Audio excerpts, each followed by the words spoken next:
ನಿಮ್ಮ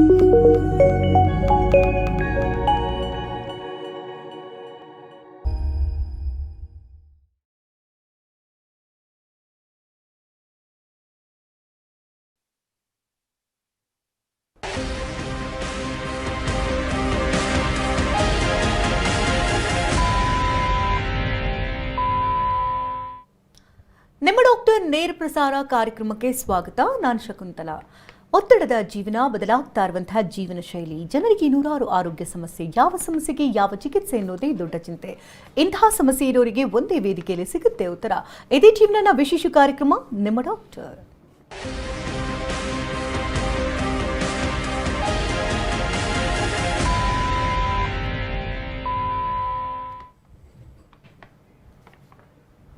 ಬದಲಾಗ್ತಾ ಇರುವಂತಹ ಜೀವನ ಶೈಲಿ ಮತ್ತು ಆಹಾರ ಕ್ರಮದಿಂದ ಅನೇಕ ರೀತಿಯ ಆರೋಗ್ಯ ಸಮಸ್ಯೆಗಳು ಪ್ರತಿಯೊಬ್ಬರನ್ನ ಕಾಡ್ತಾ ಇದೆ. ಅದರಲ್ಲೂ ಇತ್ತೀಚಿನ ದಿನಮಾನಗಳಲ್ಲಿ ಇನ್ಫರ್ಟಿಲಿಟಿ ಅನ್ನುವಂತಹ ಸಮಸ್ಯೆ ಬಹುದೊಡ್ಡದಾಗಿ ಕಾಡ್ತಾ ಇದೆ. ಹಾಗಾದ್ರೆ ಇನ್ಫರ್ಟಿಲಿಟಿ ಅಂತ ಅಂದ್ರೆ ಏನು, ಯಾವ ರೀತಿಯಲ್ಲಿ ಕಾಣಿಸಿಕೊಳ್ಳುತ್ತೆ, ಸಿಂಪ್ಟಮ್ಸ್ಗಳೇನು, ಮತ್ತು ನಂತರದಲ್ಲಿ ಯಾವ ರೀತಿ ಚಿಕಿತ್ಸಾ ವಿಧಾನಗಳ ಮೂಲಕ ಮಕ್ಕಳನ್ನ ಪಡಿಬಹುದು, ಇನ್ನು IVI ಮತ್ತೆ IVF ಅಂತ ಅಂದ್ರೆ ಏನು, IUI ಅಂತ ಅಂದ್ರೆ ಏನು, ಇದೆಲ್ಲದರ ಬಗ್ಗೆ ಇವತ್ತಿನ ಕಾರ್ಯಕ್ರಮ ಬೆಳಕು ಚೆಲ್ಲದ ಜೊತೆಗೆ ಅಡ್ವಾನ್ಸ್ ಟ್ರೀಟ್ಮೆಂಟ್ಸ್ಗಳು ಏನೇನಿದೆ ಮಕ್ಕಳನ್ನ ಪಡೆಯುವಂತಹ ನಿಟ್ಟಿನಲ್ಲಿ ಇದೆಲ್ಲದರ ಬಗ್ಗೆ ಮಾಹಿತಿನ ಪಡ್ಕೋಣ. ಈ ಬಗ್ಗೆ ಮಾತನಾಡೋದಕ್ಕೆ ವೃಕ್ಷ ಫರ್ಟಿಲಿಟಿ ಸೆಂಟರ್ನ ಕ್ಲಿನಿಕಲ್ ಡೈರೆಕ್ಟರ್ ಮತ್ತು ಚೀಫ್ ಫರ್ಟಿಲಿಟಿ ಸ್ಪೆಷಲಿಸ್ಟ್ ಆಗಿರತಕ್ಕಂಥ ಡಾಕ್ಟರ್ ಸ್ನೇಹಾ ಶೆಟ್ಟಿ ಅವರು ನಮ್ಮೊಂದಿಗಿದ್ದಾರೆ. ಬನ್ನಿ ಅವರ ಕಾರ್ಯಕ್ರಮಕ್ಕೆ ವೆಲ್ಕಮ್ ಮಾಡೋಣ. Welcome to the show. Thank you. ಈ ಹಿಂದೆಲ್ಲ ಅತಿ ವಿರಳ ಇನ್ಫರ್ಟಿಲಿಟಿ ಸಮಸ್ಯೆ ಅನ್ನೋದು ಎಲ್ಲ ಒಂದು 10 ಕುಟುಂಬಗಳಿತ್ತು ಅಂದರೆ ಒಂದು ಕುಟುಂಬಗಳಲ್ಲಿ ಈ ರೀತಿ ಸಮಸ್ಯೆ ಕಾಡ್ತಾ ಇತ್ತು. ಬಟ್ ಇತ್ತೀಚಿನ ದಿನಗಳಲ್ಲಿ ಹಾಗಿಲ್ಲ. ಪ್ರತಿ ಮನೆಯಲ್ಲೂ ಕೂಡ ಈ ರೀತಿ ಸಮಸ್ಯೆಗಳನ್ನು ಬಹುದೊಡ್ಡದಾಗಿ ಕಾಣ್ತಾ ಇದ್ದೀವಿ. ಯಾವ ರೀತಿ ಇನ್ಫರ್ಟಿಲಿಟಿ ಸಮಸ್ಯೆ ಹೆಚ್ಚಾಗ್ತಾ ಇದೆ ಅಂತ ನೀವು ಹೇಳಿದ ಥರ ಕರೆಕ್ಟ್. ಆ್ಯಕ್ಚುಲಿ ಮುಂಚಿನ ಕಾಲದಲ್ಲಿ ಅಷ್ಟು ಜಾಸ್ತಿ ಇನ್ಫರ್ಟಿಲಿಟಿ ಅಂತ, ಬಂಜೆತನ ಅಂತ ನಮಗೆ ಯಾರಿಗೂ ತುಂಬ ಕಡಿಮೆ. ಬಟ್ ಈಗ ಐ ಫೀಲ್ ಒಂದು ಅವೇರ್ನೆಸ್ನು ತುಂಬ ಜಾಸ್ತಿ ಆಗಿದೆ. ಹೌದು, ಈ ಥರ ಮೀಡಿಯಾನು ಸ್ವಲ್ಪ ಮುಂದಕ್ಕೆ ಬರ್ತಾ ಇದ್ದಾರೆ.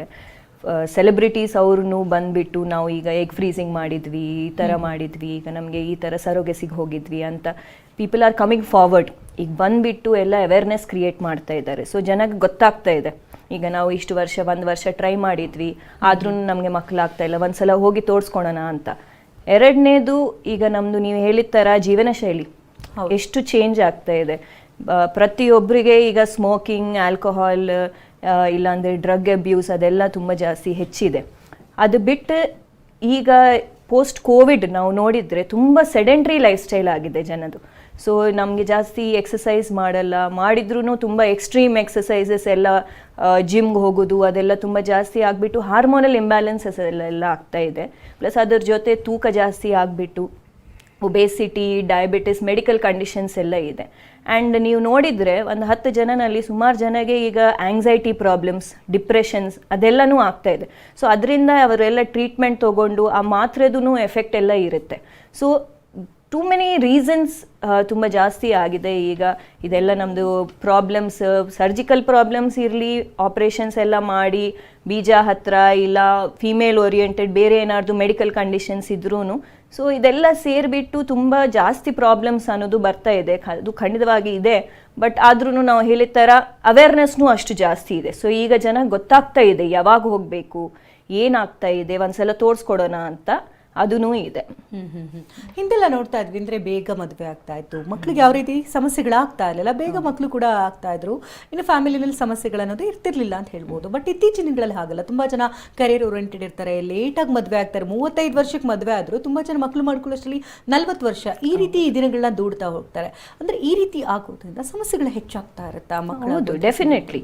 ಈಗ ನೀವು which is the correct age, ಯಾವುದು ಕರೆಕ್ಟ್ ಏಜ್ ಪ್ರೆಗ್ನೆನ್ಸಿ ಪ್ಲಾನ್ ಮಾಡೋದು ಅಂದ್ರೆ 25 30 ವರ್ಷ ತನಕ, that is the ideal age for a couple to plan pregnancy. But ಈಗ ನಾವು ನೋಡಿದ್ರೆ ಮದುವೆ ಆಗುದೇ ಲೇಟ್, 30+ ನಮ್ದು ಮದುವೆದು ಅವ್ರು ಯೋಚನೆ ಮಾಡ್ತಾ ಇದ್ದಾರೆ, ಫಸ್ಟ್ ಕೆರಿಯರ್ ಆಗಿ ಸೆಟಲ್ ಆಗಲಿ ಅಂತ.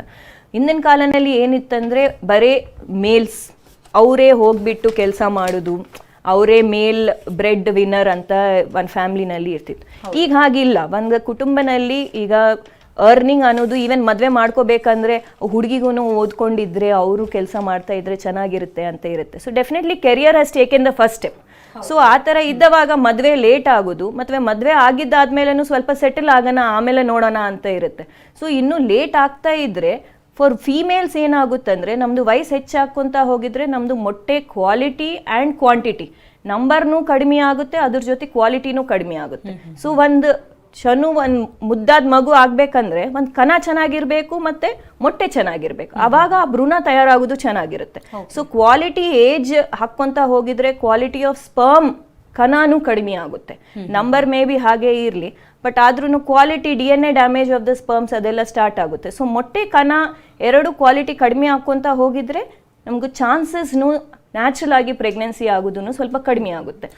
ಮತ್ತೆ ಇತ್ತೀಚಿನ ದಿನಗಳಲ್ಲಿ ನೋಡ್ತಾ ಇದ್ದೇವೆ ಅಂತಂದ್ರೆ ಮುಂದೆ ಮಕ್ಕಳನ್ನ ಮಾಡ್ಕೊಳ್ಬೇಕು ಅನ್ನುವಂತಹ ಪ್ಲಾನೆಟಿನಲ್ಲಿ ಮುಂಚೆ ಅಂದ್ರೆ ಆರೋಗ್ಯವಾಗಿರುವಂತಹ ಸಂದರ್ಭದಲ್ಲಿ ಎಗ್ಗನ್ನ ಫ್ರೀಸ್ ಮಾಡುವಂಥದ್ದು ನಾವು ಕೇಳಿದ್ದೇವೆ. ಜೊತೆಗೆ ಓಜೋಸ್ಪರ್ಮಿಯಾ ಇದ್ರೂ ಕೂಡ ಅಂಥವರಿಗೂ ಕೂಡ ಪ್ರಿಕ್ ಮಾಡಿ ಮಕ್ಕಳುಗಳಾಗೋ ಚಾನ್ಸಸ್ಗಳು ಕೂಡ ಇದೆ. ಅಷ್ಟು ಅಡ್ವಾನ್ಸ್ ಆಗ್ತಾ ಇದೆ, ವಿಜ್ಞಾನದ ಕೂಡ ಮುಂದುವರಿತಾ ಇದೆ. ಯಾವ್ಯಾವ ರೀತಿ ಅಡ್ವಾನ್ಸ್ ಟ್ರೀಟ್ಮೆಂಟ್ಸ್ಗಳು ಲಭ್ಯ ಇದೆ ಅಂತೀವಿ? ಡೆಫಿನೆಟ್ಲಿ ನೀವು ಹೇಳಿದ ಥರ ಕಣನೇ ಇಲ್ಲ, ಪೂರ್ತಿಯಾಗಿ ಝೀರೋ ಆಗಿ ಇದೆ. ಅವರು ಕಣ ಪರೀಕ್ಷೆ ಮಾಡಿಸ್ಕೊಂಡಿದ್ರೆ ಆ ಸೀಮನ್ ಸ್ಯಾಂಪಲ್ನಲ್ಲಿ ಕಣ ಇಲ್ಲ, ಕಾಣಿಸ್ತಾ ಇಲ್ಲ ಅಂತ ಹೇಳಿದ ತಕ್ಷಣ ನೀವು ಏನು ಗಾಬರಿ ಆಗಬಾರ್ದು. ಈಗ ಫಸ್ಟ್ ಆಫ್ ಆಲ್ ನನ್ನ ಅಡ್ವೈಸ್ ಏನಂದರೆ, ನೀವು ಇನ್ನೊಮ್ಮೆ ಒಂದು 3 ವಾರ 4 ವಾರ ಬಿಟ್ಟು ಒಂದು ಒಳ್ಳೆ ಫರ್ಟಿಲಿಟಿ ಸೆಂಟರ್ನಲ್ಲಿ ಮತ್ತೆ ರಿಪೀಟ್ ಮಾಡಿಸ್ರಿ. ಯಾಕಂದರೆ ಸ್ವಲ್ಪ ಜನಕ್ಕೆ ಏನಾಗುತ್ತೆ ಅಂದರೆ ಸ್ಯಾಂಪಲ್ ಕಲೆಕ್ಷನ್ ಪ್ರಾಬ್ಲಮ್ ಇರುತ್ತೆ. ಅವ್ರು ಸೀಮನ್ ಸ್ಯಾಂಪಲ್ ಕೊಡೋದು ಸರಿಯಾಗಿ ಕೊಡಲ್ಲ. ಅವ್ರು ಮಾಡೋದು ಟೆಸ್ಟ್ ನಾರ್ಮಲ್ ಡಯಾಗ್ನೋಸ್ಟಿಕ್ ಸೆಂಟರ್ನಲ್ಲಿ ಮಾಡ್ತಾರೆ. ಸೊ ಅವರು ಟೆಕ್ನಿಷಿಯನ್ಸ್ ಅವರಷ್ಟು ಟ್ರೈನ್ಡ್ ಪರ್ಸನಲ್ ಇರಲ್ಲ. ಸೊ ರಿಪೋರ್ಟ್ಸ್ ರಾಂಗ್ ರಿಪೋರ್ಟಿಂಗ್ನೂ ಇರ್ಬೋದು. ಸೊ ಇನ್ನೊಮ್ಮೆ ಒಂದು ಒಳ್ಳೆ ಸೆಂಟರ್ನಲ್ಲಿ ನೀವು ರಿಪೀಟ್ ಮಾಡಿಸಿದ್ರೆ ಅದರಲ್ಲಿನೂ ಝೀರೋ ಕಣ ಇದೆ ಅಂದ್ರೂ ನಮಗೆ ಅಜೋಸ್ಪರ್ಮಿಯಾ ಇದ್ರೂ ಸ್ವಲ್ಪ ಹಾರ್ಮೋನ್ಸ್ ಟೆಸ್ಟ್ ಸ್ಕ್ಯಾನಿಂಗ್ ಅದೆಲ್ಲ ಮಾಡಿ ಬೀಜನಲ್ಲಿ ಉತ್ಪತ್ತಿ ಆಗ್ತಾ ಇದೆ ಬಟ್ ಅದು ಹೊರಗೆ ಬರ್ತಾ ಇಲ್ಲ, ಆ ಥರ ಸಮಸ್ಯೆ ಇದೆಯಾ, ಇಲ್ಲ ಬೀಜನಲ್ಲಿ ಕಣ ಉತ್ಪತ್ತಿನೇ ಆಗ್ತಾ ಇಲ್ಲನಾ ಅಂತ ನಾವು ಡಯಾಗ್ನೋಸ್ ಮಾಡ್ತೀವಿ. ಇಫ್ ಇನ್ ಕೇಸ್ ಬೀಜ ಉತ್ಪತ್ತಿ ಆಗ್ತಾ ಇದೆ ಕಣ ಬಟ್ ಅದು ಹೊರಗೆ ಬರ್ಲಿಕ್ಕೆ ಪ್ರಾಬ್ಲಮ್ ಇದೆ ಅಂದರೆ ನಾವು ಸ್ವಲ್ಪ ಒಂದು ಸಣ್ಣ ಸೂಜಿ ಹಾಕ್ಬಿಟ್ಟು ನೋವೇನಾಗಲ್ಲ, ಇಟ್ಸ್ ಕಂಪ್ಲೀಟ್ಲಿ ಪೇನ್ಲೆಸ್ ಪ್ರೊಸೆಸ್, ಹೋಗ್ಬಿಟ್ಟು ಕಣ ತೆಗೆದು ನಾವು ಪ್ರೆಗ್ನೆನ್ಸಿ ಅದು ಆಗೋಕ್ಕೆ ಸಾಧ್ಯತೆ ತುಂಬ ಜಾಸ್ತಿ ಇದೆ. ಸೊ ಈ ಥರ ಅಡ್ವಾನ್ಸ್ಡ್ ಟೆಕ್ನಿಕ್ ಮೇಲ್ ರಿಲೇಟೆಡ್ ಪ್ರಾಬ್ಲಮ್ಸ್ಗೆ ಇದೆ. ಸ್ವಲ್ಪ ಜನಕ್ಕೆ ಇದೆಲ್ಲ ಮಾಡೋಕ್ಕೆ ಅವಶ್ಯಕತೆ ಇರಲ್ಲ, ಬರೀ ಸ್ವಲ್ಪ ಮೆಡಿಸಿನ್ಸ್ ಇಂಜೆಕ್ಷನ್ಸ್ ಕೊಟ್ಟು ನಾವು ಮೆಡಿಕಲ್ ಟ್ರೀಟ್ಮೆಂಟ್ ಕೊಟ್ಬಿಟ್ಟು ಕಣ ಉತ್ಪತ್ತಿ ಏನಾದ್ರು ಮಾಡೋಕ್ಕೆ ಟ್ರೈ ಮಾಡ್ಬೋದಾ, ಇಲ್ಲ ಕೌಂಟ್ ಹೆಚ್ಚು ಮಾಡಿ ಅವರು ನ್ಯಾಚುರಲ್ ಆಗಿ ಪ್ರೆಗ್ನೆನ್ಸಿ ಆಗಿದ್ದ ಜನನೂ ಇದ್ದಾರೆ. ಸೊ ಆ ಥರ ಮೆಡಿಕಲ್ ಟ್ರೀಟ್ಮೆಂಟ್ ಬರೀ ಕೊಟ್ಟರೆ ಸಾಕು ಆಗುತ್ತಾ ಅಂತಾನು ನಾವು ನೋಡ್ತೀವಿ. ಇದು ಬಿಟ್ಟು ಸ್ವಲ್ಪ ಜನಗೆ ಏನಾಗುತ್ತಂದ್ರೆ ಫೀಮೇಲ್ಸ್ಗೆ ಮೆಡಿಕಲ್ ಕಂಡೀಷನ್ಸ್ ಇರುತ್ತೆ, ಎಂಡೋಮೆಟ್ರಿಯೋಸಿಸ್ ಅಂತ, PCOD ಅಂತ.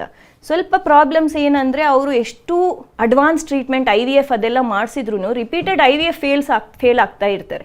ಸೊ ಆ ರಿಪೀಟೆಡ್ IVF ಫೇಲ್ ಆಗಿದ್ದವರಿಗೆ ಒಂದು ಅಡ್ವಾನ್ಸ್ ಟೆಕ್ನಿಕ್ ಎರಾ ಅಂತ ಇರುತ್ತೆ. ಎರಾ ಅಂದ್ರೆ ಯಾವ ಟೈಮ್ನಲ್ಲಿ ನಾವು ಟ್ರಾನ್ಸ್ಫರ್ ಮಾಡಬೇಕು. ಈಗ ನಾವು ರೈಲ್ವೆ ಸ್ಟೇಷನ್ಗೆ ಹೋಗಿದ್ರೆ ಈ ಟೈಮ್ಗೆ ನಿಮ್ಮ ಟ್ರೈನ್ ಇದೆ ಅಂತ ನಮ್ಗೆ ಗೊತ್ತು, ನಾವು ಆ ಟೈಮ್ಗೆ ಹೋಗ್ತೀವಿ ರೈಲ್ವೆ ಸ್ಟೇಷನ್ಗೆ. ಸ್ವಲ್ಪ ಜನಗೆ ಸಮ್ಟೈಮ್ಸ್ ಏನಾಗುತ್ತೆ, ಟ್ರೈನ್ ವೆರಿ ರೇರ್ ಬಟ್ ಬೇಗ ಬರುತ್ತೆ ಅಲ್ಲ. ಸ್ವಲ್ಪ ಟೈಮ್ಸ್ ಏನಾಗುತ್ತೆ, ನಾವು ನಾರ್ಮಲಿ ನಾವು ಹೋಗಿದ್ರೆ ಸ್ವಲ್ಪ ಲೇಟ್ ಆಗುತ್ತೆ. ಹಾಗೆ ನಾವು ಭ್ರೂಣ ಇಡೋದು ಟೈಮ್ ಸ್ವಲ್ಪ ಜನಗೆ, ಕಡಿಮೆ ಜನನಲ್ಲಿ ಅದು ವಿಂಡೋ ಆಫ್ ಇಂಪ್ಲಾಂಟೇಷನ್ ಯಾವ ಟೈಮ್ನಲ್ಲಿ ಅದು ಭ್ರೂಣ ಅಟ್ಯಾಚ್ ಆಗಬೇಕು ಅದು ಸ್ವಲ್ಪ ಜನಗೆ ಟೈಮಿಂಗ್ ಬೇರೆ ಇರುತ್ತೆ. ಸೊ ಆ ಟೈಮಿಂಗ್ ಪ್ರಕಾರ ನಾವು ನೋಟ್ ಮಾಡಿಕೊಂಡು ಆ ಭ್ರೂಣ ಆ ಟೈಮ್ಗೆ ಇಡಬೇಕು. ಸೊ ಆ ಭ್ರೂಣ ಟೈಮ್ ಇಡೋದು ಟೆಸ್ಟಿಂಗ್ಗೆ ನಾವು ಎರಾ ಟೆಸ್ಟಿಂಗ್ ಅಂತ ಹೇಳ್ತೀವಿ. ಅಂದರೆ ಎಂಡೋಮೆಟ್ರಿಯಲ್ ರಿಸೆಪ್ಟಿವಿಟಿ ಎಸ್ಸೆ, ಯಾವ ಟೈಮ್ಗೆ ನಿಮ್ಮ ಎಂಡೋಮೆಟ್ರಿಯಮ್ ನಿಮ್ಮ ಗರ್ಭಾಶಯ ಯಾವ ಟೈಮ್ಗೆ ರಿಸೆಪ್ಟಿವ್ ಇದೆ ಭ್ರೂಣ ಹಾಕಿದ್ರೆ ತಗೊಳ್ಳಿಕ್ಕೆ, ಅದು ನಾವು ಟೆಸ್ಟಿಂಗ್ ಅನ್ನೋದು ಮಾಡ್ತೀವಿ. ಪ್ಲಸ್ ಡೆಫಿನೆಟ್ಲಿ ಸುಮಾರು ಜನಗೆ ಈಗ ನಾವು ನೋಡ್ತಾ ಇದ್ವಿ ಜೆನೆಟಿಕ್ ಪ್ರಾಬ್ಲಮ್ಸ್ ಅನ್ನೋದು ಬರ್ತಾ ಇರುತ್ತೆ. ಫ್ಯಾಮಿಲೀಸ್ನಲ್ಲಿ ಜೆನೆಟಿಕ್ ಪ್ರಾಬ್ಲಮ್ಸ್ ಇರೋದು, ಇಲ್ಲ ಅವರು ಸಂಬಂಧನಲ್ಲಿ ಮದುವೆ ಆಗಿದ್ರೆ ಅವ್ರಿಗೆ ಅದು ಭಯ ಇರುತ್ತೆ. ಆರ್ ನಾವು ಮಾತಾಡಿದ ಥರ ಲೇಟ್ ಮ್ಯಾರೇಜಸ್, ಅವ್ರ ಏಜೇ 40+ ಇದೆ, ಅವ್ರು ಈಗ ಪ್ಲ್ಯಾನ್ ಮಾಡ್ತಾ ಇದ್ದಾರೆ ಅಂದ್ರೂ ಜೆನೆಟಿಕ್ ಪ್ರಾಬ್ಲಮ್ ಆ ಭ್ರೂಣನಲ್ಲಿ ಇರೋದು ಚಾನ್ಸಸ್ ಜಾಸ್ತಿ. ಸೊ ಆ ಥರ ಇದ್ದವರಿಗೆ ನಾವು ಏನು ಮಾಡ್ತೀವಿ, ಟೆಸ್ಟ್ ಟ್ಯೂಬ್ ಬೇಬಿ IVF ಮಾಡುವಾಗ ಕಣ ಮತ್ತು ಮೊಟ್ಟೆ ಹಾಕಿ ಯಾವುದು ಭ್ರೂಣ ತಯಾರಾಗುತ್ತೋ ಆ ಭ್ರೂಣನ 5ನೇ ದಿನ ತನಕ ಗ್ರೋ ಮಾಡ್ತೀವಿ, ಬ್ಲಾಸ್ಟೋಸಿಸ್ಟ್ ಕಲ್ಚರ್ ಅಂತ ಹೇಳ್ತೀವಿ. ಆ ಭ್ರೂಣ ಮೇಲೆ ನಾವು ಜೆನೆಟಿಕ್ ಟೆಸ್ಟಿಂಗ್ ಮಾಡ್ತೀವಿ. ಸೊ ದಟ್ ಯಾವ ಪ್ರಾಬ್ಲಮ್ ಏನಾದ್ರು ಏಜ್ ಹೆಚ್ಚಾಕೊಂತ ಹೋಗಿದ್ರೆ ಜೆನೆಟಿಕ್ ಪ್ರಾಬ್ಲಮ್ಸ್ ಎನ್ಯುಪ್ಲಾಯ್ಡಿಸ್ ಅಂತ ಹೇಳ್ತೀವಿ, ಡೌನ್ ಸಿಂಡ್ರೋಮ್, ಇದೆಲ್ಲ ಜೆನೆಟಿಕ್ ಪ್ರಾಬ್ಲಮ್ಸ್ ಇರುತ್ತೆ. ಆ ಥರ ಏನಾದ್ರು ಪ್ರಾಬ್ಲಮ್ ಇದೆಯಾ ಅಂತ ಭ್ರೂಣ ಮೇಲೆ ಟೆಸ್ಟ್ ಮಾಡಿ ಅದು ನಾರ್ಮಲ್ ಇದ್ದು ಭ್ರೂಣನ ನಾವು ಟ್ರಾನ್ಸ್ಫರ್ ಮಾಡ್ತೀವಿ. ಯಾವುದು ರಿಪೋರ್ಟ್ ಆ ಭ್ರೂಣ ಅಬ್ನಾರ್ಮಲ್ ಇದೆ ಅಂತ ಭ್ರೂಣ ನಾವು ಟ್ರಾನ್ಸ್ಫರ್ ಮಾಡಲ್ಲ. ಸೊ ಈ ಥರ ತುಂಬ ಜಾಸ್ತಿ ಅಡ್ವಾನ್ಸಸ್ ಅನ್ನೋದು ಬಂದಿದೆ. And definitely India is one of the leading countries to follow everything.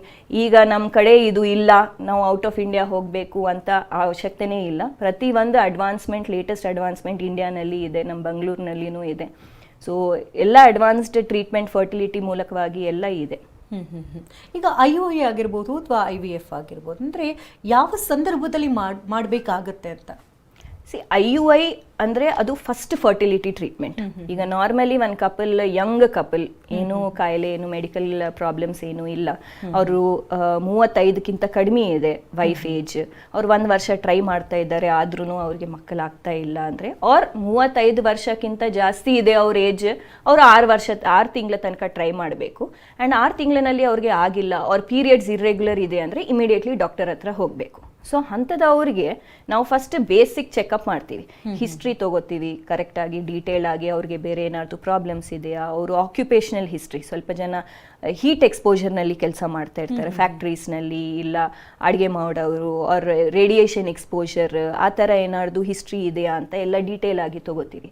Then ಅವ್ರಿಗೆ ಬೇಸಿಕ್ ಸ್ಕ್ಯಾನ್ ಮಾಡ್ತೀವಿ ವೈಫಿಗೆ, ಹಸ್ಬೆಂಡ್ಗೆ ಬೇಸಿಕ್ ಸೀಮೆನ್ ಅನಾಲಿಸಿಸ್ ಟೆಸ್ಟ್ ಮಾಡ್ತೀವಿ.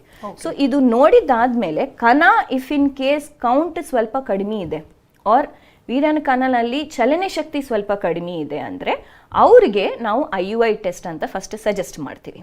ಎರಡನೇದು, ಇಫ್ ಇನ್ ಕೇಸ್ ವೈಫದು ಮೊಟ್ಟೆ ಕರೆಕ್ಟಾಗಿ ಬೆಳವಣಿಗೆ ಆಗ್ತಾ ಇದೆ, ಕರೆಕ್ಟಾಗಿ ರಿಲೀಸ್ ಆಗ್ತಾ ಇದೆ, ಅವ್ರು ಆ ಟೈಮ್ನಲ್ಲಿ ಸೇರಿದ್ರೂ ಅವ್ರಿಗೆ ಪ್ರೆಗ್ನೆನ್ಸಿ ಆಗ್ತಾ ಇಲ್ಲ ಅಂದರೆ ಮೇ ಬಿ ಅವ್ರು ಸೇರುವಾಗ ಕಣ ಹೋಗ್ತಾ ಇದೆಯಾ ಇಲ್ಲ ನಮ್ಗೆ ಗೊತ್ತಿಲ್ಲ.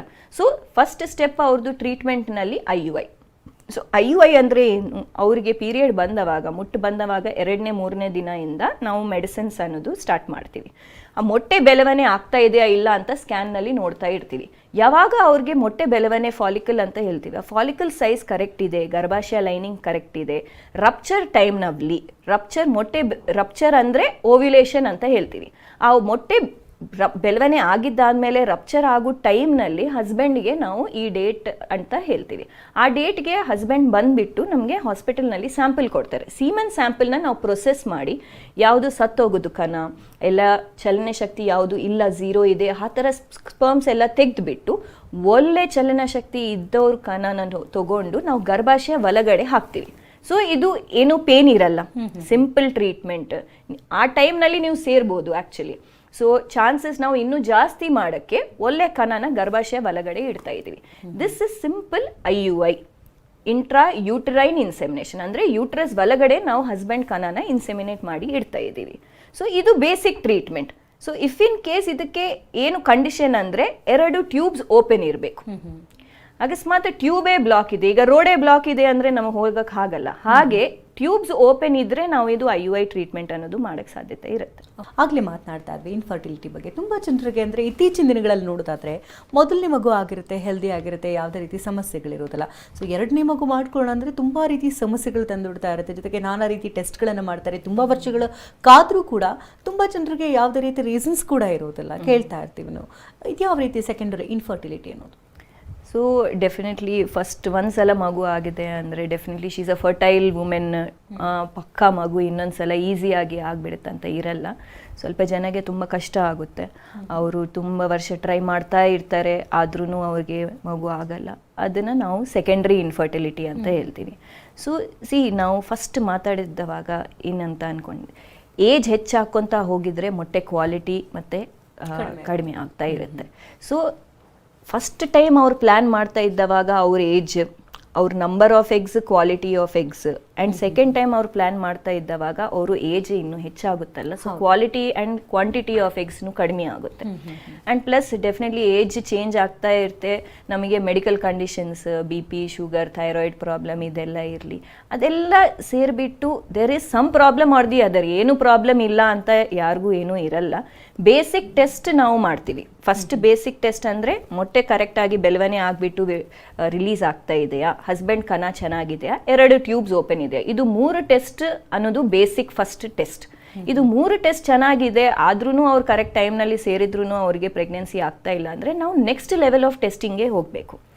ಹಸ್ಬೆಂಡ್ಗೂ ಏಜ್ ಹೆಚ್ಚಾಕೊಂತ ಹೋಗಿದ್ರೆ ಕಣನಲ್ಲಿ DNA ಡ್ಯಾಮೇಜ್ ಕಣ ಅಂತ ಇರುತ್ತೆ. ಸೊ ಆ DFI ಟೆಸ್ಟಿಂಗ್ ಏನಾದ್ರು ಮಾಡಿಸ್ಬಿಟ್ಟು DNA ಡ್ಯಾಮೇಜ್ ಕಣ ತುಂಬ ಜಾಸ್ತಿ ಇದೆಯಾ ಅಂತ ಚೆಕ್ ಮಾಡಬೇಕು. ಆ ಥರ ಏನಾದ್ರು ಇದೆ ಅಂದರೆ ನಮ್ಮ ಹತ್ರ ಸ್ವಲ್ಪ advance techniques, microfluidics, magnetic cell sorting technique ಅಂತ ಇರುತ್ತೆ.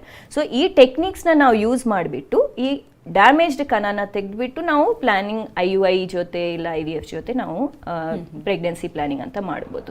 ಸೊ ಕಾರಣಗಳು ಇರುತ್ತೆ, ಬಟ್ ಯಾವ ಕಾರಣಗಳು ಅಂತ ನಾವು ಸ್ಟೆಪ್ ಬೈ ಸ್ಟೆಪ್ ಇವ್ಯಾಲ್ಯೂಯೇಟ್ ಮಾಡಿ ಅದರ ಪ್ರಕಾರ ಟ್ರೀಟ್ಮೆಂಟ್ ಅನ್ನೋದು ಇರುತ್ತೆ. ಈಗ ತುಂಬ ಜನ ಒಂದು ಮಗು ಮಾಡ್ಕೊಂಡಾದ್ಮೇಲೆ ಆಪರೇಷನ್ ಮಾಡಿಸ್ಕೊಂಡ್ಬಿಟ್ಟಿರ್ತಾರೆ. ಏನೋ ಕಾರಣಾಂತರಗಳಿಂದ ಮಗು ಏನಾದ್ರು ತೀರ್ಕೊಂಡು ಹೆಚ್ಚು ಕಡಿಮೆ ಆದಮೇಲೆ ಎರಡನೇ ಮಗು ಮಾಡ್ಕೊಳ್ಳೋದಕ್ಕೆ ಸಾಧ್ಯತೆ ಇರುತ್ತಾ? ಡೆಫಿನೆಟ್ಲಿ. ಟ್ಯೂಬೆಕ್ಟಮಿ ಅಂತ ಹೇಳ್ತೀವಿ ನಾವು. ಇದು ಮಗು ಬೇಡ ಅಂತ ಅಂದ್ಕೊಂಡು ಲ್ಯಾಪ್ರೋಸ್ಕೋಪಿಕ್ ಟ್ಯೂಬೆಕ್ಟಮಿ, ಟ್ಯೂಬ್ಸ್ ಎಲ್ಲ ಕ್ಲಿಪ್ ಮಾಡಿಬಿಡ್ತಾರೆ. ಸೊ ಅಂಥದ್ದವರಿಗೆ ನಾವು ಸ್ವಲ್ಪ ಜನಗೆ ಅವರು ಟ್ಯೂಬ್ ಟೆಸ್ಟ್ ಮಾಡಿಬಿಟ್ಟು ಎಲ್ಲಿ ಬ್ಲಾಕ್ ಇದೆ, ಎಲ್ಲಿ ಕರೆಕ್ಟ್ ಸ್ವಲ್ಪ ಟ್ಯೂಬ್ ಇದೆ ಅಂದರೆ ನಾವು ಅದನ್ನು ರಿಅನಾಸ್ಟಮೋಸಿಸ್ ಸರ್ಜರಿ ಅಂತ ಹೇಳ್ತೀವಿ. ಸೊ ಟ್ಯೂಬ್ಸ್ದು ಸರ್ಜರಿ ಮಾಡಿಬಿಟ್ಟು ಮತ್ತೆ ನಾವು ಜಾಯಿನ್ ಮಾಡೋಕ್ಕೆ ಅದು ಟ್ಯೂಬ್ ಲೆಂತ್ ಸರಿಯಾಗಿ ಇದೆಯಾ ಇಲ್ಲ ಅಂತ ಚೆಕ್ ಮಾಡಬೇಕು. ಆ್ಯಂಡ್ ಇದು ಯಾರಿಗೆ ಮಾಡ್ತೀವಿ, ಇಫ್ ಇನ್ ಕೇಸ್ ಅವರ ಏಜ್ ಕಡಿಮೆ ಇದೆ, ವೈಫ್ ಏಜ್, ಆ್ಯಂಡ್ ಮೊಟ್ಟೆ ಸಂಖ್ಯೆ ಚೆನ್ನಾಗಿದೆ ಆ್ಯಂಡ್ ಟ್ಯೂಬ್ಸ್ ಆಪರೇಷನ್ ಮಾಡೋಕ್ಕೆ ಲೆಂತ್ ಸರಿಯಾಗಿ ಇದೆ ಅಂದರೆ ಅವ್ರಿಗೆ ನಾವು ಟ್ಯೂಬ್ ಸರ್ಜರಿ ಅನ್ನೋದು ಮಾಡ್ತೀವಿ. ಬಟ್ ಸ್ವಲ್ಪ ಜನಗೆ ಅದು ಟ್ಯೂಬ್ ಲೆಂತ್ ಚೆನ್ನಾಗಿರಲ್ಲ, ಆರ್ ಮೊಟ್ಟೆ ತುಂಬ ಕಡಿಮೆ ಇರುತ್ತೆ, ಕ್ವಾಲಿಟಿ ತುಂಬ ಕಡಿಮೆ ಇರುತ್ತೆ, ಕಣ ಪ್ರಾಬ್ಲಮ್ ಇರುತ್ತೆ. ಅಂಥದ್ದವರಿಗೆ ನಾವು ಡೈರೆಕ್ಟಾಗಿ ಟೆಸ್ಟ್ ಟ್ಯೂಬ್ ಬೇಬಿ ಮಾಡಿಸ್ಕೊಂಡಿದ್ರೆ ಒಳ್ಳೇದಂತ ಹೇಳ್ಬಿಡ್ತೀವಿ. ಟೆಸ್ಟ್ ಟ್ಯೂಬ್ ಬೇಬಿನಲ್ಲಿ ನಾವು ಮೊಟ್ಟೆ ಬೆಳವಣಿಗೆ ಆಗಲಿಕ್ಕೆ ಎಲ್ಲ ಇಂಜೆಕ್ಷನ್ಸ್ ಕೊಟ್ಬಿಟ್ಟು ಮೊಟ್ಟೆ ತೆಗೆದು ಕಣ ಹಾಕಿ ಭ್ರೂಣ ತಯಾರು ಮಾಡಿ ಆ ಭ್ರೂಣನ ನಾವು ಡೈರೆಕ್ಟಾಗಿ ಗರ್ಭಾಶಯನಲ್ಲಿ ಹಾಕ್ತಾ ಇದ್ವಿ. ಸೊ ಟ್ಯೂಬ್ಸ್ದು ಏನು ಕೆಲಸನೇ ಇಲ್ಲ. ಟ್ಯೂಬ್ಸ್ನಲ್ಲಿ ಏನು ಆಗಬೇಕು, ಮೊಟ್ಟೆ ಕಣ ಸೇರಿ ಅದು ಭ್ರೂಣ ಆಗಬೇಕು ಅದು ನಾವು ಲ್ಯಾಬ್ನಲ್ಲಿ ಮಾಡ್ತಾ ಇದ್ದೀವಿ. ಸೊ ಟ್ಯೂಬ್ಸ್ದು ಪ್ರಾಬ್ಲಮ್ ಇದ್ದವರಿಗೆ ಇಫ್ ಇನ್ ಕೇಸ್ ಕಡಿಮೆ ಇದೆ ಅಂದರೆ ಡೈರೆಕ್ಟ್ IVF ಮಾಡೋದು ಅದು depends on person to person, case to case. Vriksha fertility ಸೆಂಟರ್ನ ಸ್ಪೆಷಾಲಿಟಿ?